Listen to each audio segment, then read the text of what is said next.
Hello, it's Rafki here. Welcome back to the channel. Sebelumnya kita udah belajar dasar-dasar penting yang kita butuhkan dalam menggunakan LabVIEW. Bagi teman-teman yang belum lihat video sebelumnya, bisa cek linknya di deskripsi di bawah atau klik di atas sini. Pada video kali ini kita akan membahas mengenai case structure. Mungkin ada di antara teman-teman semua yang familiar menggunakan statement seperti if, then, else pada bahasa pemrograman berbasis teks. Statement ini ditujukan untuk mengeksekusi bagian kode tertentu secara selektif. Di dalam LabVIEW, kita menggunakan hal yang sama menggunakan struktur grafis yang dinamakan case structure. Let's take a look closer. Oke, kita bisa buka LabVIEW yang kita miliki. Sekarang kita udah punya new VI atau Virtual Instruments dengan front panel sebagai user interface yang ada di sebelah kiri dan block diagram sebagai program yang ada di balik user interface di sebelah kanan. Di sini kita akan pindahkan program konversi suhu yang udah kita bahas pada video sebelumnya. Well, ini adalah program konversi suhu Fahrenheit to Celsius dan Kelvin yang udah kita bahas pada beberapa video sebelumnya. Nah, di sini saya nggak akan jelasin program ini lebih jauh, teman-teman bisa cek pada video sebelumnya. Oke, jadi di dalam while loop pada program ini, kita akan tambahkan case structure dengan cara klik kanan, kemudian structures. Nah, di sini ada yang namanya case structure, kita akan tambahin. Kemudian kita akan drag ke dalam semua program konversi suhu seperti ini. Nah, di sini teman-teman bisa lihat secara otomatis wiring input dan output akan berubah menjadi terminal seperti ini. Nah, jadi ada beberapa bagian di dalam case structure yang teman-teman perlu pahami. Nah, jadi yang pertama ada yang namanya selector label. Nah, jadi selector label atau label pemilih ini digunakan untuk menampilkan nilai yang terkait dengan pengeksekusian case. Nah, jadi kita dapat menentukan nilai tunggal atau rentang nilai yang kita inginkan. Kita juga dapat menggunakan selector label untuk menentukan default case. Nah, kemudian ada yang namanya subdiagram atau case. Jadi case berisi kode yang dieksekusi ketika nilai yang diberikan atau diinputkan ke case structure cocok dengan nilai yang muncul di selector label. Kemudian ada yang namanya case selector. Nah, jadi case selector ini berfungsi untuk memilih case mana yang akan dieksekusi berdasarkan nilai input data. Nah, data input ini dapat berupa boolean, string, integer, maupun error cluster. Jadi tipe data yang kita input ke dalam case selector ini menentukan tipe data dari case yang kita izinkan untuk menjadi input ke dalam selector label. Oke, untuk dasarnya dulu di sini teman-teman bisa lihat pada frame dari case structure di sini ada yang namanya case selector. Nah, case selector ini kita bisa create control. Nah, karena warna hijau itu menandakan tipe data adalah boolean 0 dan 1, true or false. Nah, jadi prinsipnya gini, kita punya input Fahrenheit dan output Celsius dan Kelvin. Nah, di sini kita akan tentukan, kita akan pilih pada user interface. Nah, di sini kita bisa pilih convert atau enggak. Nah, apabila true, maka program yang akan dieksekusi adalah program yang ada di dalam label true ini. Nah, kemudian apabila false, maka program yang akan dieksekusi adalah program yang ada di dalam label false. Nah, di sini kita bisa lihat bahwa label false itu tidak memiliki program apa-apa. Nah, kita bisa tambahin konstan 0, kemudian 0. Seperti ini, kemudian kalau dia true, maka konversi Fahrenheit to Celsius dan Kelvin akan dijalankan. Kita bisa run programnya.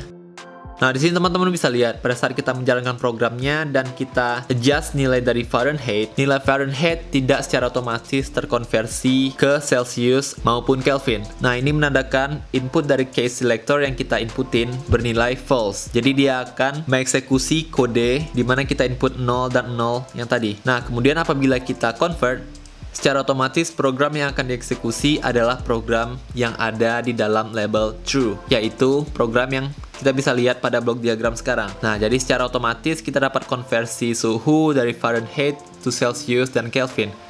Kemudian kalau kita nggak jadi convert, nah itu akan defaultnya akan 0. Karena pada case structure yang false, kita input 0 secara konstan atau tidak terjadi apa-apa atau tidak terjadi konversi. Nah, di sini muncul pertanyaan, apakah hanya true dan false yang bisa kita inputkan ke dalam case structure atau sebagai case selector? Nah, di sini teman-teman bisa variasikan. Kita bisa hapus convert. Nah, pada front panel kita bisa tambahkan numeric control.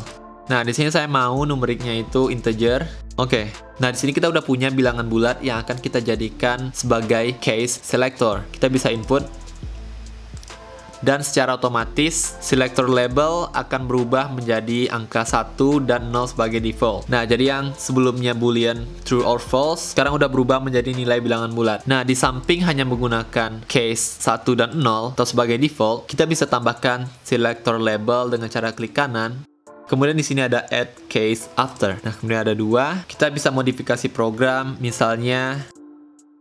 Nah, apabila nilai case selector yang kita input sama dengan 2, maka case nomor 2 atau label nomor 2 ini akan dieksekusi. Nah, di sini kita akan buat apabila selector label 2, maka Fahrenheit akan mengkonversi ke Kelvin, dan apabila case-nya 1, maka Fahrenheit akan konversi ke Celsius. Nah, di sini kita bisa tambahin satu lagi case after, yaitu apabila case-nya 3, maka Fahrenheit akan mengkonversi baik ke Celsius maupun ke Kelvin. Nah, seperti itu. Kita bisa rapikan front panel.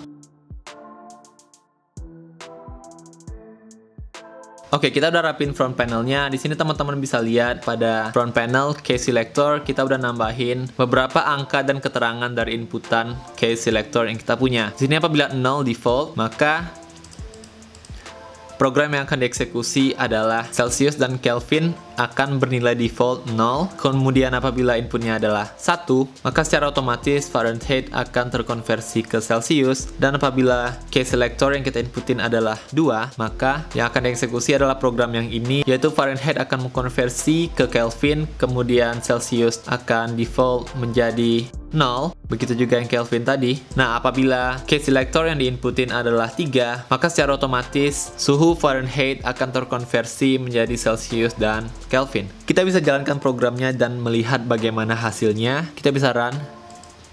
Nah, di sini teman-teman bisa lihat case selector yang sekarang berperan sebagai input, nilainya adalah 0 atau default, dimana kalau 0 itu akan mengkonversi Celsius dan Kelvin dengan nilai konstan 0. Kemudian apabila kita jadikan case selector menjadi 1, nah maka secara otomatis Fahrenheit akan terkonversi ke suhu Celsius, dan apabila kita case selector 2, maka secara otomatis suhu Fahrenheit akan terkonversi menjadi Kelvin dan Celsius akan bernilai default konstan 0. Kemudian apabila kita memberikan case selector 3, maka Fahrenheit akan terkonversi baik menjadi Celsius maupun menjadi Kelvin. Nah, jadi lebih kurang program konversi suhu sederhana yang kita punya dengan case selector.